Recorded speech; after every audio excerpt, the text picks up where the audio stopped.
Rachel, don't be angry, but my son and I have decided that you no longer live here, Evelyn said calmly, as if announcing what to have for dinner, completely forgetting that the apartment belonged to Rachel, inherited from her parents. The next morning, they couldn't believe their eyes. Rachel loved her apartment. No, she adored it. Every squeak in the parquet, every sunbeam that stretched across the living room wall reminded her of her parents' quiet warmth. They hadn't just left her a space to live. They left her an island of safety in a chaotic world. The apartment was in her name, legally and officially. All the documents were in a labeled folder in the drawer of her desk. Proof, undeniable. After marrying Daniel, the place became their shared home, a cozy nest she built with love. And Daniel was a good husband, or so she thought in those first, beautiful years. It was Daniel who suggested Evelyn come stay with them. She had just undergone major surgery. It's hard for her alone, Rachel, he had said, with soft eyes and gentle voice. Let her stay with us for a while, just until she recovers. Rachel, being Rachel, couldn't say no. It was his mother, after all. A temporary arrangement, Evelyn had promised. Only a couple of weeks until I'm stronger, she smiled sweetly. Rachel gave up the guest room, helped her unpack, tried her best to create comfort. And at first, everything went fine. Evelyn was quiet, reserved, almost grateful. She read books, rested, watched TV. Rachel worked from home and kept things peaceful. Daniel tried to make both women happy. But soon, Rachel noticed something. The air shifted, subtly, slowly, like fog creeping in under the door. It began with little comments. Rachel, we don't make salad with mayonnaise in this family, do we? Daniel, why do you wear such old sweatpants around the house? Rachel brushed it off. Old habits, old lady complaints. Then Evelyn started rearranging things. She moved vases, swapped out paintings, reorganized drawers and cabinets. This way's better, trust me, she'd say, smiling. Rachel bit her tongue, watching her personal sanctuary morph into someone else's space. Then Evelyn took over the kitchen. I'll make Daniel his favorite borscht. You can't get it right like I can. And just like that, Rachel stepped back, again and again, each time losing another piece of her own home. Daniel said nothing. When Rachel brought it up, he would shrug. That's just how Mom is. Don't let it bother you. It's temporary. But it wasn't. Temporary turned into weeks, then months. Evelyn began asserting herself more, criticizing Rachel's clothes, her work, her friends. Why do you even need friends? They take you away from family. Rachel avoided the fight, avoided eye contact, avoided conflict. But inside, she watched her world being swallowed whole. Her home no longer felt like home. Daniel drifted further too, quiet, distant, taking his mother's side by default. He stopped listening, stopped caring. He let Evelyn speak for them both. One night, Rachel tried again. Daniel, this is my apartment. She's acting like it's hers. He frowned. Rachel, please. Mom's been through a lot. Let's not make things harder. She's not leaving, Daniel. She has no intention of going anywhere. She's just getting used to things, he said softly. She's happy here. He kissed her on the cheek and whispered, don't worry. But Rachel did worry. Deeply, desperately. She could feel it. Her independence, her dignity, her sense of self, slipping through her fingers. She didn't raise her voice. She didn't slam doors. She stayed silent. But inside, a decision was already taking shape. Silence is not always a sign of weakness. Sometimes, it's just a way to give another person enough rope to hang themselves. Rachel decided to give Evelyn and Daniel that rope. She wanted to see how far they would go with their arrogance and selfishness, how deeply they would betray her, and if they truly valued her, or only her usefulness. Deep down, Rachel knew the truth. Daniel was weak, easily influenced. He had long stopped standing up for her. She loved him once, maybe still did, but she was no longer willing to drown in his passivity. If he had to choose, she was prepared to let him go. She had to be, because Evelyn was no fool. She was strategic, manipulative, and precise. She could weaponize guilt like no one else. Rachel knew she had to move carefully or risk being crushed in Evelyn's silent conquest of her home. Evelyn's invasion became total. She no longer asked. She took. In the bathroom, Rachel found her shampoos half empty, face creams nearly gone. "Oh, Rachel, I'm sorry," Evelyn would chirp with wide eyes. "Your French cream is wonderful. After my surgery, my skin just drinks it up." Rachel said nothing. She knew Evelyn wasn't sorry. She never was. Not even when she camped out on the edge of their bed for hours, supposedly popping in just for a moment. It was always a book, or some vitamins, or just her endless monologues about illnesses and irritating neighbors. Rachel felt her personal space disappearing inch by inch. Even her sanctuary, her bedroom, was no longer safe. And Daniel? He would peek in, see them together, smile awkwardly, and walk away, retreating into another room like a ghost avoiding his own life. Working from home, once Rachel's favorite escape, turned into psychological warfare. Evelyn interrupted her constantly, asking questions she already knew the answers to, sighing about being bored, or criticizing her schedule. "Why are you always at that computer? Daniel needs attention too, you know." Rachel clenched her teeth and tried to ignore it. She prayed Evelyn would grow tired.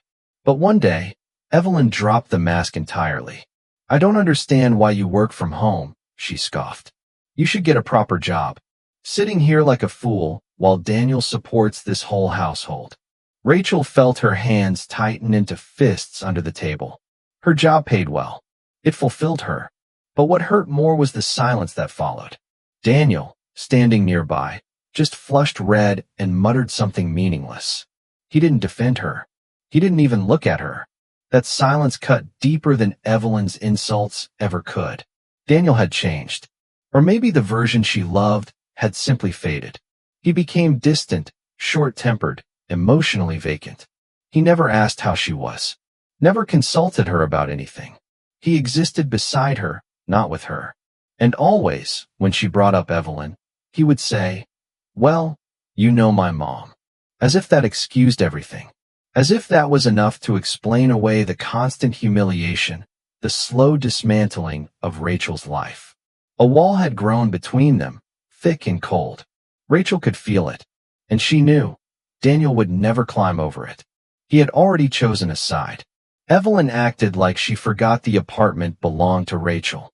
She made decisions, moved furniture, invited guests, all without asking, as if this space was hers.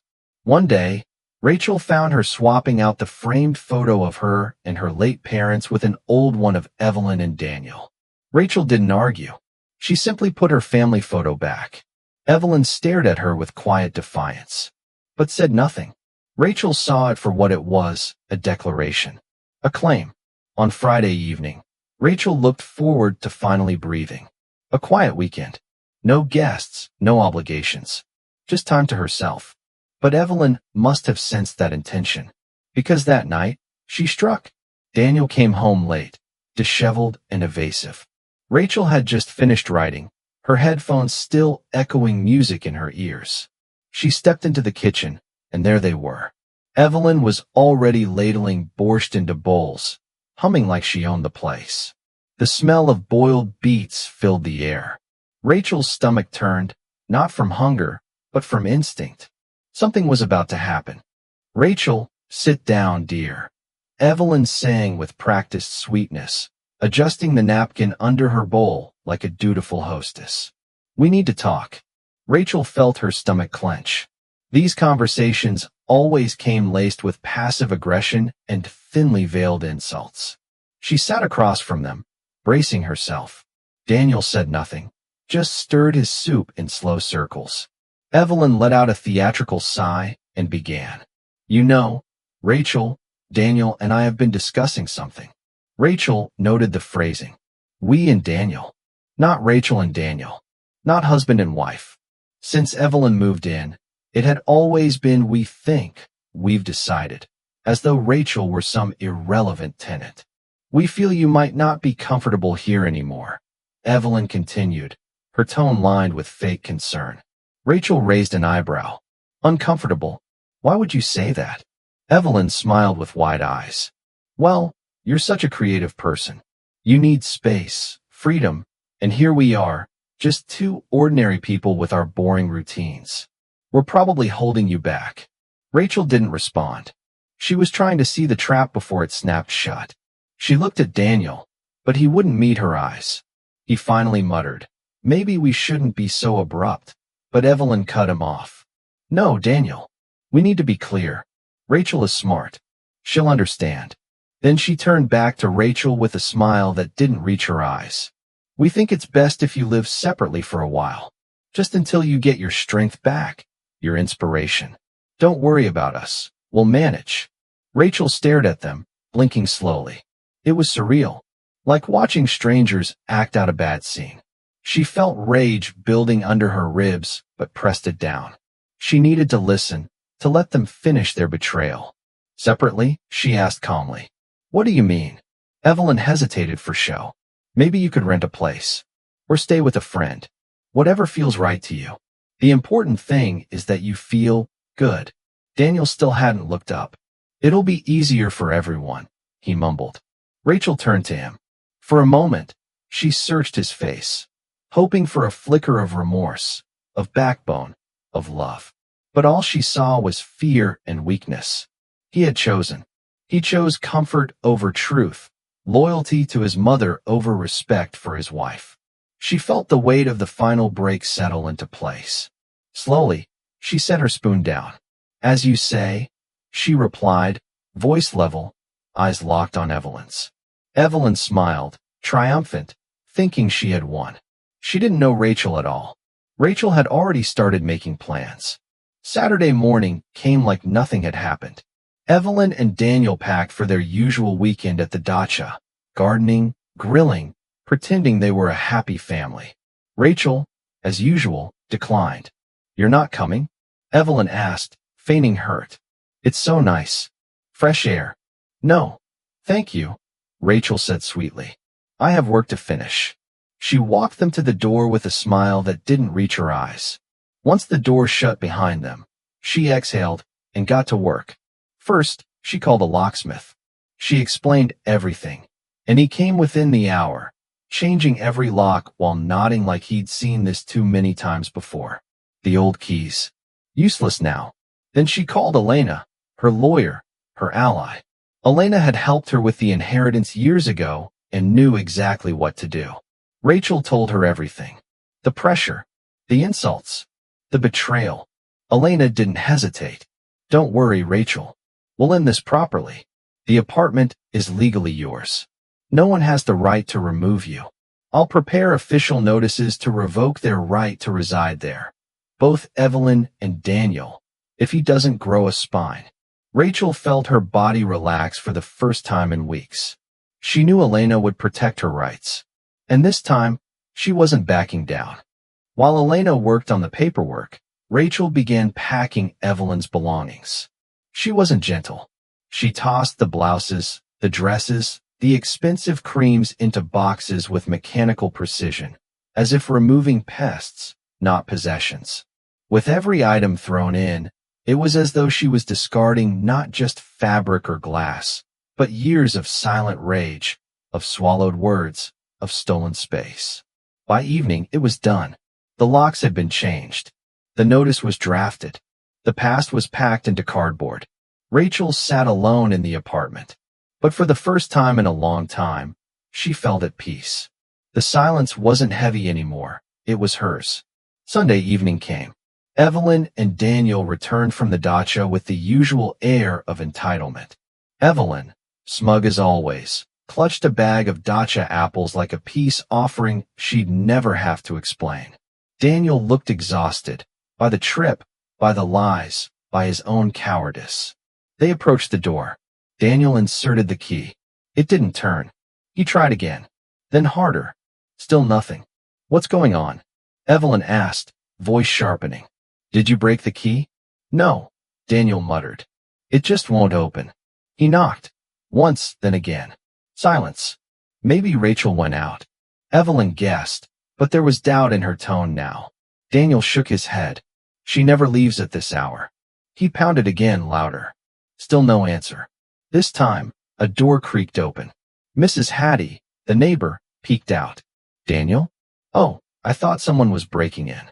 Mrs. Hattie, Daniel said, forcing a smile. We can't get in. Rachel's home, right? The woman paused, then gave a knowing look. She's home. But maybe you should ask yourselves why she's not letting you in. Daniel blinked. Evelyn's face drained of color. What do you mean? He asked. We weren't kicking her out. Well, Mrs. Hattie said, crossing her arms. Rachel told me that you and your mother thought it'd be better if she lived separately. And that poor girl just sighed and said nothing. Evelyn quickly jumped in. That's not true. We only meant to give her space. She's an artist. She needs inspiration. In her own apartment? Mrs. Hattie raised an eyebrow. That's rich. Daniel's mouth went dry. He turned slowly toward his mother. You knew this apartment was hers, he said. You knew and pretended to forget. Evelyn looked away, fingers trembling at the hem of her dress. I thought we were deciding things together. Rachel is so quiet. Maybe it was hard for her to speak up. No, Mom, Daniel snapped. She spoke. You just never listened. You made this your home. You erased her. Evelyn's eyes filled with tears. Why are you yelling at me? She cried. I just wanted what was best. Daniel stepped back. No, you wanted what was best for you. You never thought about her. You didn't even think about me. He turned and walked away, past her, past the door, past the weight of his own betrayal. Evelyn tried to stop him, calling his name, but he didn't look back. And just like that, she was left standing in the hallway, alone, crying, defeated. Daniel wandered the streets all night. The city passed in fragments, empty benches, glowing windows, locked doors. He had nowhere to go. He couldn't face Rachel, couldn't stomach staying with his mother. He had burned both bridges with one careless match. When dawn broke, Daniel looked up at the sky, realizing the cost of everything he hadn't done. He would have to start over. Alone. He would have to rebuild from nothing. And maybe, one day, prove to Rachel that he was worth forgiving. But for now, he had to face what she already knew. That love means nothing without courage.